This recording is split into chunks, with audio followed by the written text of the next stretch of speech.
تو چلیں ذرا گہرائی میں اترتے ہیں کہ ہومیوپیتھی میں کیس لینا آخر ہے کیا؟ یہ صرف سوال جواب کا ایک سیشن نہیں ہے، بلکہ یہ ایک مکمل تحقیقاتی عمل ہے۔ یہ سمجھنا کہ معلومات کو کیسے اکٹھا اور منظم کیا جاتا ہے، یہی صحیح علاج تک پہنچنے کی بنیاد ہے۔ کمپیوٹر سائنس کی یہ پرانی کہاوت گاربیج ان گاربیج آؤٹ یہاں بالکل فٹ بیٹھتی ہے۔ اگر شروع میں ہی ملنے والی معلومات صاف، تفصیلی اور خالص نہ ہوں تو سمجھیں کہ تجزیے اور علاج کی پوری عمارت ہی کمزور بنیادوں پر کھڑی ہے۔ تو صاف اور درست معلومات حاصل کرنا ہی پہلا اور سب سے اہم قدم ہے۔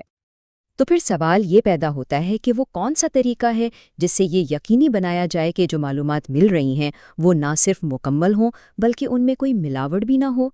یہیں سے ہومیوپیتھک نقطہ نظر کا آغاز ہوتا ہے۔ سب سے پہلے تو یہ سمجھنا ضروری ہے کہ ہومیوپیتھک کیس لینے کا فلسفہ روایتی میڈیکل انٹرویو سے بالکل مختلف ہے۔ یہاں مقصد صرف علامات کی ایک لسٹ بنانا نہیں، بلکہ اس انسان کی پوری کہانی کو سمجھنا ہے۔ اور یہیں پر وہ بنیادی فرق واضح ہوتا ہے۔ ایک طرف بیماری کا نام تلاش کیا جاتا ہے تو دوسری طرف یہ سمجھنے کی کوشش ہوتی ہے کہ اس شخص کا پورا وجود خود کو کس طرح ظاہر کر رہا ہے۔ ہومیوپیتھی میں ہر علامت ایک بڑے کینوس کا، ایک بڑی تصویر کا حصہ ہوتی ہے۔ کیس لینے کا پہلا مرحلہ سوال کرنے کا نہیں بلکہ سننے کا ہے۔ اس مرحلے میں ایک ایسا ماحول بنایا جاتا ہے جہاں مریض کی کہانی قدرتی طور پر بغیر کسی رکاوٹ کے خود بخود سامنے آ سکے۔ یہ ایک بہت ہی اہم اصول ہے۔ ہومیوپیتھ کی خاموشی اصل میں ایک بہت طاقتور آلہ ہے۔ اس سے مریض کے خیالات کا تسلسل نہیں ٹوٹتا اور وہ باتیں بھی سامنے آ جاتی ہیں جو شاید براہ راست سوال کرنے پر کبھی نہ آتی۔ اب یہ صرف بے جان سننا نہیں ہے۔ ہومیوپیتھ بار بار اور کیا پوچھ کر مریض کو مزید گہرائی میں جانے کی ترغیب دیتا ہے۔ مقصد یہ ہے کہ مریض وہ سب کچھ بتا دے جو اس کے ذہن میں ہے، اور سب سے اہم بات، ہر چیز کو مریض کے اپنے الفاظ میں ہی لکھا جاتا ہے تاکہ اس کی اصلی شکل برقرار رہے۔ جب مریض اپنی پوری کہانی سنا چکا ہوتا ہے تب جا کر شروع ہوتا ہے تجزیاتی مرحلہ۔ اب ہومیوپیتھ ہر علامت کی تصویر کو منظم طریقے سے مکمل کرتا ہے تاکہ کوئی بھی اہم تفصیل چھوٹ نہ جائے۔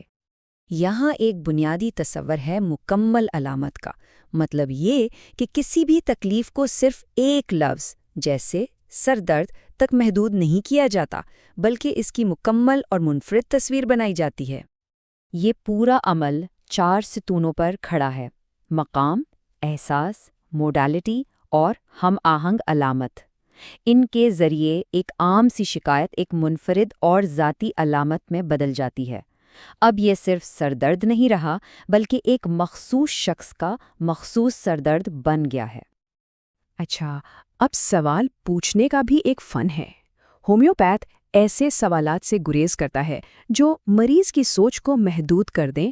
براہ راست یا اشارہ دینے والے سوالات پوچھنے کے بجائے وسیع سوالات پوچھے جاتے ہیں تاکہ غیر متوقع اور عجیب علامات سامنے آ سکیں جو اکثر کیس کی چابی ہوتی ہیں۔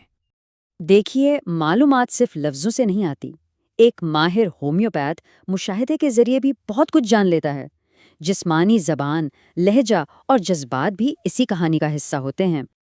یہ ایک بہت ہی گہرا تصور ہے۔ اس کا مطلب ہے کہ مشاہدہ صرف جسمانی حرکات تک محدود نہیں، بلکہ اس کا مقصد مریض کی اندرونی حالت اور اس کی روح کی کیفیت کو سمجھنا ہے۔ مثال کے طور پر مریض کا چلنے کا انداز، اس کا بیٹھنا، بات کرتے وقت اس کی آنکھوں کی حرکت اور کسی خاص موضوع پر اس کے چہرے کے تاثرات، یہ سب قیمتی اشارے ہیں جو اس کی اندرونی حالت کی عکاسی کرتے ہیں۔ اب تک کے جتنے بھی اقدامات ہیں، سننا، سوال کرنا اور مشاہدہ کرنا، ان سب کا صرف ایک ہی مقصد ہے، اور وہ مقصد ہے ایک ایسی دوا تلاش کرنا جو اس شخص کی مکمل تصویر سے مطابقت رکھتی ہو۔ اور وہی ہے اصل مقصد۔ ہومیوپیتھی ایک ایسی ذاتی نوعیت کی آئینی دوا تلاش کرتی ہے جو اس شخص کے لیے موزوں ہو۔ یہ دوا بیماری کے لیبل پر نہیں بلکہ اس شخص کی انفرادی اور مکمل کہانی کی بنیاد پر منتخب کی جاتی ہے۔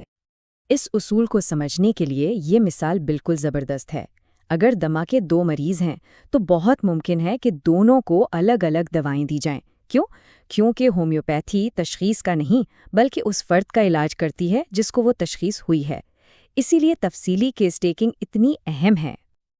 اور آخر میں ایک سوچنے والا سوال، جب ہم صحت کو صرف علامات کی فہرست کے طور پر نہیں بلکہ ایک گہری اور ذاتی کہانی کے طور پر دیکھتے ہیں تو احساس ہوتا ہے کہ کتنی ہی اہم معلومات عام طور پر نظر انداز ہو جاتی ہیں۔